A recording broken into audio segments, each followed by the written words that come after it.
सद्गुरु, पराय स्त्री या पुरुष के साथ शारीरिक संबंध बनाना, जिसे व्यभिचार कहते हैं, इसके बारे में आपकी क्या राय है? इसका आध्यात्मिक स्तर पर क्या प्रभाव पड़ता है? If there is no love in your heart, you are anyway an adulteress. अगर आपके दिल में प्यार नहीं है तो आप व्यभिचारी ही हैं। अगर आपने ऐशो आराम के लिए खुद को जीवन के किसी पहलू के हवाले कर दिया है, जरूरी नहीं कि वो आदमी हो या औरत हो, दिल में प्यार के बिना अगर आप खुद को जीवन के किसी पहलू के हवाले कर देते हैं तो आप एक व्यभिचारी हैं, है ना?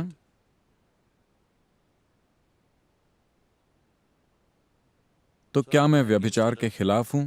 हाँ, उस मायने में हाँ, हर पहलू के साथ।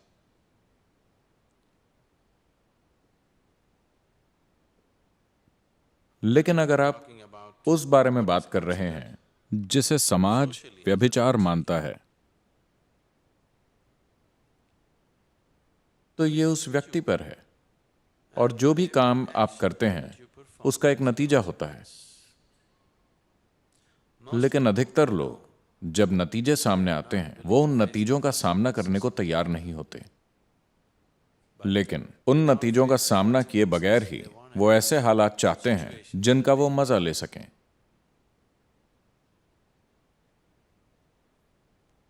फिर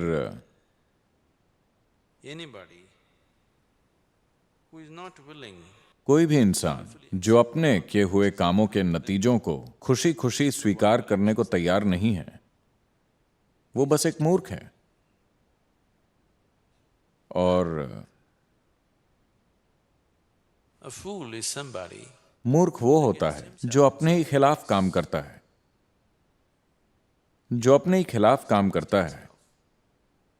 कोई भी इंसान जो खुद को अपने खिलाफ कर लेता है या कर लेती है, उनके बारे में हम क्या कहें? तो अपने कामों के जरिए अगर आप खुद को अपने खिलाफ कर रहे हैं, because you do things क्योंकि आप बिना सोचे चीजें करते हैं, आप चीजें चुनाव से नहीं कर रहे, आप चीजें बिना सोचे सिर्फ इसलिए कर रहे हैं क्योंकि आप अपने शरीर के या भावनाओं के एक पहलू के आगे झुक गए हैं, तब यह निश्चित रूप से ठीक नहीं है, क्योंकि आप अपने लिए तकलीफ पैदा करेंगे। कोई भी चीज जो किसी इंसान के लिए तकलीफ लाती है, खासकर उसके खुद के लिए, क्या वो ठीक है? कोई इंसान जो खुद के लिए दुख और तकलीफ को न्योता देता है, वजह चाहे जो भी हो, उसका कोई तुक नहीं है। मैं किसी चीज के खिलाफ या पक्ष में नहीं हूं। मैं चाहता हूं कि आप समझदारी से जिएं। जिसमें भी आपको सबसे ज्यादा समझदारी लगे, आपको वही करना चाहिए। क्या यह गलत है, क्या वो गलत है, मुद्दा यह नहीं है। क्या आप अपना जीवन समझदारी से जी रहे हैं? सवाल बस यही है। or are you a slave of something? या क्या आप किसी चीज के गुलाम हैं और मेरी सहमति लेने की कोशिश कर रहे हैं अपनी किसी बेवकूफी के लिए? नहीं, मैंने न तो किसी काम के लिए मंजूरी दी है और न ही नामंजूरी दी है। As long जब तक आप उस बारे में समझदारी से बर्ताव कर रहे हैं जो आप कर रहे हैं। नासमझी भरा जीवन पाप है ना? अगर आप समझदारी से जीते हैं, इस तरह से कि ईश्वर भी आप पर गर्व करे, तो ठीक है। if you've just given into अगर आप बस झुक गए हैं अपने शरीर के या भावनाओं के या मन के तरीकों के आगे और अपने ही खिलाफ काम कर रहे हैं, तो यह समझदारी नहीं है।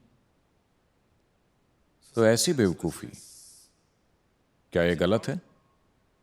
मैं ये भी नहीं कह रहा हूं कि यह गलत है, यह बस बहुत सीमित और बेवकूफी भरा है। मैंने अपने जीवन में कभी किसी चीज को सही या गलत नहीं कहा है, लेकिन जो भी चीज सीमित या बेवकूफी की हो वो करने लायक नहीं है। तो मैं कहूंगा कि व्यभिचार करने लायक नहीं है। क्या यह सही है या गलत? मैं कौन होता हूं जीवन की किसी चीज के बारे में फैसला करने वाला? मैं जीवन के बारे में फैसले नहीं सुनाता।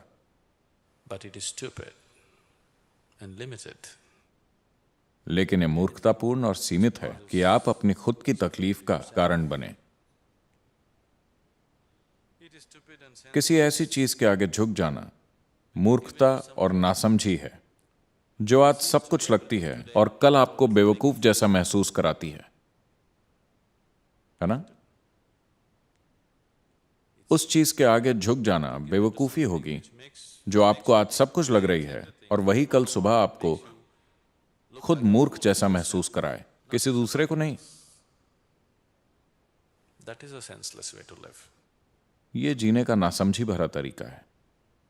आपको इस तरह से जीना चाहिए, इतनी समझदारी से कि देवताओं को भी आपसे जलन होनी चाहिए।